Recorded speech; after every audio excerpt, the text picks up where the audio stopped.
உனக்கும் எனக்கும் தான் போட்டின்னு போய்கிட்டு இருக்காரு ராமதாசும், அன்புமணி ராமதாசும். ஃபர்ஸ்ட் என்ன சொன்னார் ராமதாஸ், அப்பா நானே எடுத்துக்கிறேன்பா பதவியை, தலைவர் பதவின்னு ஒரு பேட்டியில சொன்னாரு, பிரஸ் மீட்ல. அதுக்கப்புறம் இப்ப மகன் அன்புமணி ராமதாஸ் என்ன சொல்றாரு, நானே எடுத்துக்கிறேன், நானே வச்சுக்கிறேன், நான் தான் தலைவர், நான் வந்து ஐயாவோட கனவை நிறைவேற்றுறது தான் என்னோட ஆசைன்றாரு.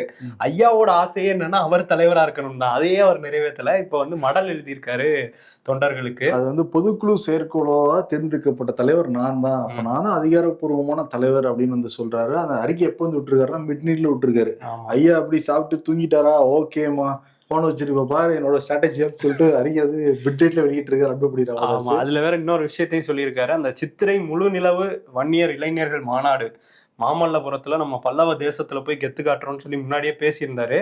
இப்ப அந்த பணிகள்லாம் நம்ம நின்றக்கூடாது, நான் தான் தலைவர், எல்லாரும் வேகமா வேலையை பாருங்க, நான் பாத்துக்கிறேன் ஐயா கனவை அப்படின்ட்டு இருக்காரு. அப்ப நேர்ல போய் ஆய்வு பண்ணியிருக்காரு. மே 11ஆம் தேதி வந்து நடக்க போகுது.